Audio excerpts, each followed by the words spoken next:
Philippiens 2. S'il y a donc de l'encouragement en Christ, s'il y a de la consolation de l'amour, s'il y a une communion de l'esprit, s'il y a de la tendresse et de la compassion, rendez ma joie parfaite en vivant en plein accord. Ayez un même amour, un même cœur, une unité de pensée. Ne faites rien par esprit de rivalité ou par désir d'une gloire sans valeur, mais avec humilité considérez les autres comme supérieurs à vous-même.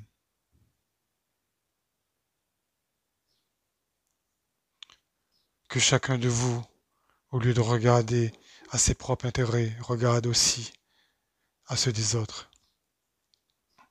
Que votre attitude soit identique à celle de Jésus-Christ, lui qui est condition divine et n'a pas regardé son égalité avec Dieu comme un butin à préserver, mais il s'est dépouillé lui-même en prenant une condition de serviteur, en devenant semblable aux êtres humains, reconnu comme un simple homme. Il s'est humilié lui-même en faisant preuve d'obéissance jusqu'à la mort, même la mort sur la croix. C'est aussi pourquoi Dieu l'a élevé à la plus haute place, afin qu'au nom de Jésus, chacun plie le genou dans le ciel, sur la terre et sous la terre, et que toute langue reconnaisse que Jésus-Christ est le Seigneur et la gloire de Dieu le Père. Ainsi, mes bien-aimés, vous qui avez toujours obéi, non seulement quand j'étais présent, mais bien plus encore maintenant que je suis absent,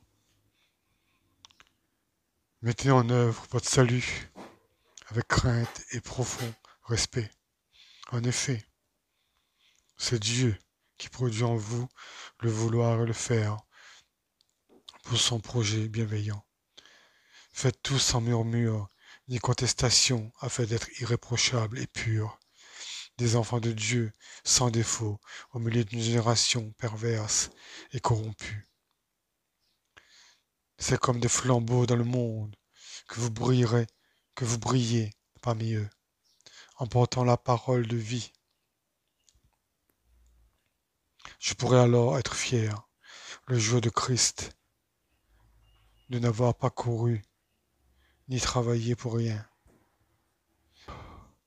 Et même si mon sang doit couler pour le sacrifice et le service de votre foi, j'en suis heureux et je me réjouis avec vous tous. Vous aussi, soyez de même heureux et réjouissez-vous avec moi. Amen.